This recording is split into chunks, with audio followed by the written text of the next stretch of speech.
Hey, it's MK. Welcome to my channel. This weekend, I am participating in the Victoria Marie Designs YouTube Masterclass Channel Hop. The students in this master course are participating in this channel hop to showcase the skills we have learned in the class and to jumpstart our creative YouTube channels.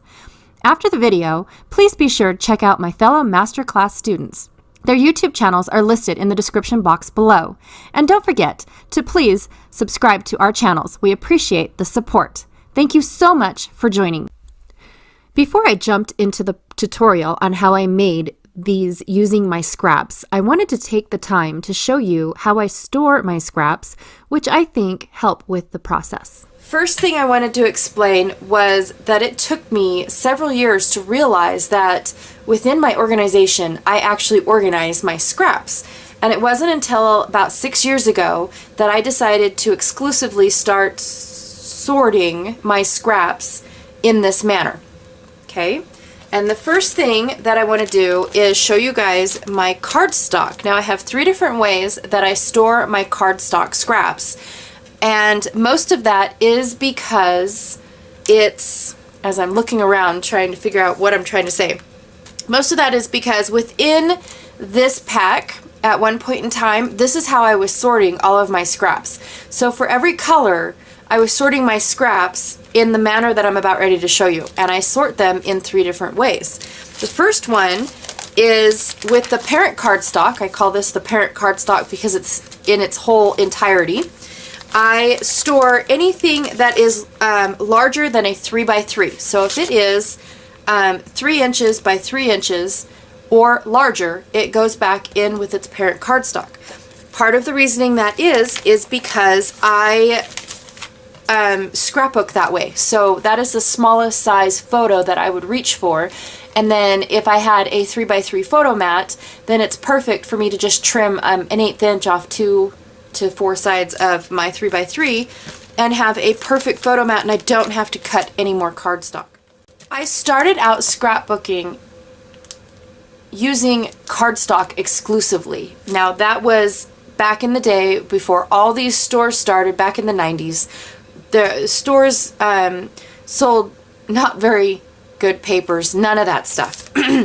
And so my love for cardstock has not changed. I have more storage for my cardstock than I do for my pattern paper, but I also don't have a whole lot of pattern paper either. So outside, anything smaller than 3x3, but shorter than 10 inches, I have this little bowl. Now this bowl is only about 2.5 inches high, okay, sides don't count, but it's about 2.5 inches high, and I just have all of my little scraps in here. So if it's smaller than 3 inches and shorter than 10, then I put it in here, and this bowl lives on my die cut table, which is right behind me. I have a manual die cut table, and I also have an electric, not a die cut table. I have a manual die cut machine, and I also have an electric die cut machine, and every time that I need to print off something, cut out something that is fairly small, I reach for my scraps rather than throw a whole 12x12 piece of paper on there. Then the next one, my last one for my cardstock scraps, is this little bag. It's not little, it's 12x6, maybe 7 inches, 12x6 inches. And what I do is I keep anything smaller than 3 inches, but longer than 10 inside this bag. And I use these. I used to use these exclusively for rosettes. I love making rosettes. So before I popped them in this bag, I would score every single piece, okay? And when you're done with a project, that's only 5 or 6 pieces, 3 or 4 pieces, depending on how many of these pieces you happen to have. And I would pop it in this bag, and then they were ready for rosettes. Well, then washi tape became very popular. I was not going to do the washi tape phase, but I couldn't help it. I fell in love with my very first roll and got addicted. So these are perfect if you don't want to make your washi tape opaque. You would just slap it on there and it gives it either color. I have white back in here, all different kinds of pieces, different sizes, just because washi tape comes in all different sizes. And plus those little rosettes are adorable. But I use them for washi tape. I also, if you can tell, I use my border punches on them. So if I'm in the middle of a project and I don't want to cut down a 12 by 12 piece of paper, I reach in here and punch out those border punches, and then I'm good to go. So I also consider some, like these pages here. I wanted to get this out. I also consider some pattern paper as a solid, depending on which way I want to use it. I consider those as a solid as well. So of course they are stored with my cardstock scraps. Now for the last bit of storage that I have for my scraps. I know that's a lot, but I am OCD. The last little bit for my scraps, I have this, well, I'll just pull the whole thing. I have this tray. Again, it's only about 2.5 inches tall. I just got done doing a ton of Christmas scraps, so I have each scrap, so this was a project and this was a project. And these are my favorite bags. In fact, I hoard them inside another bag because I'm a bag lady. But I store them in this style. Normally I don't keep the cardstock. Normally I put the cardstock back with the other organizations. But I did just barely finish, not barely, I just finished my Christmas, and then I've just kept going and going and going. I haven't had time to sort out all of the goodness. But I keep them all stored in here so I can grab, like here's an outdoor one, and I can just grab this really quick if I'm in the mood to scrap. Excuse me. If I'm in the mood to scrap outdoors, if I'm in the mood to scrap Christmas. I also have one that is combined. This is about 3 kits combined for summer, beach. I had a word, but now I forgot it. But yeah, this is 3 different paper packs combined. Oh, 4. And I just threw them all in because they were the same color, they were the same feel, you know, as far as like a beachy, summery, poolside photos type thing. They just all had that same inspiration to them, and so I threw them all in one collection. And if I'm gonna just have a blast making product with, or making stuff with my scraps, I just reach right in here. And when I do a scrap project, I limit myself to just these 4 areas, to just this stuff right here. Actually, not even this. I will not reach into that because that is for scrapbooking, not scrap projects. I limit myself to just this, and I also limit myself to my embellishments. So I don't, if it's in, so if I have embellishments within my scrap pile, this is what I try to stay with because this is what I'm trying to use up.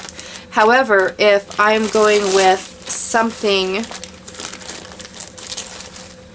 that has a lot of paper and only a few embellishments, excuse me, then I will reach into my stash and start using embellishments that will match. I will pull all the embellishments that I think are fun and exciting way before I start, way before I even start the project. Then that way I have a big old tray full of goodies that I can just reach for. Now this was another project that I did, and these are the leftover. Actually, no, this is about 4 projects that I did, and these are all the leftovers, even photos of my son. So yeah, that's what it is. And when I limit myself, I get very creative. Well, I think I do. Get very creative on what comes out of my scraps. I absolutely just adore. So this is one set of stuff. Again, all scraps. I limited myself to just scraps. Those flowers are probably from like 2009. That's all I do, is just limit myself. I know, I'm not showing you guys everything. These were left over from a project that I did on a retreat. Can't throw them away, but they're just scraps. They're just held together by scraps, with scraps, made among scraps. Here's some more. Again, if my scraps excite me, I am not going to throw them away. That went somewheres. I'll have to figure that out.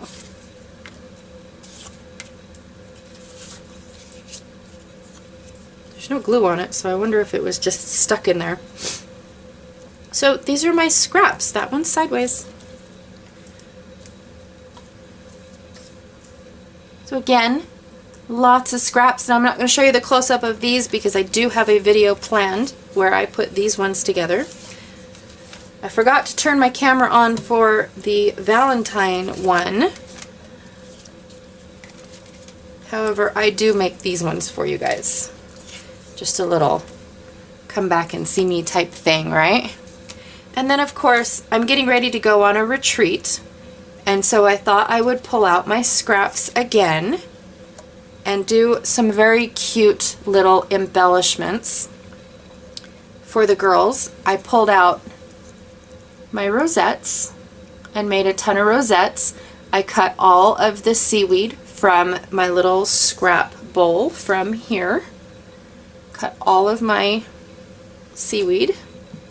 I cut this using a die, again from here, because I had a ton of this paper. I still do. So that's where she came from. Again, a rosette. And when it comes to the third rosette, because I have a total of 3, when it comes to the third rosette, each one of these is different for the girls. And I'm showing these now because I will be at the retreat when this video goes live. This one here, cute little stamp set that I adore by Inky Road or Ink Road, the Inky Road. Super cute. Again, another rosette that I created and made it into a shell. And just stuck it on one of those binder clips so it could sit at their desk and we can all be mermaids. Just sits up. Might be too heavy now. But I love it. I haven't sat it up yet, so I didn't really think that it wasn't going to work. And then here, again, some scraps. This is washi tape that I put behind paper. Scraps that I pulled. Cute little doily. Love this little guy. All using scraps. All of them using scraps. So I hope that you guys will join me in creating some of these. Thanks. Thanks so much for stopping by. Don't forget to check out my fellow Masterclass friends. Their channel links are posted in the description box below. You can also find me on Instagram, Facebook, and Pinterest. Those links are also listed below. If you like what you see, be sure to subscribe and click the bell indicator to be notified when a new video is posted.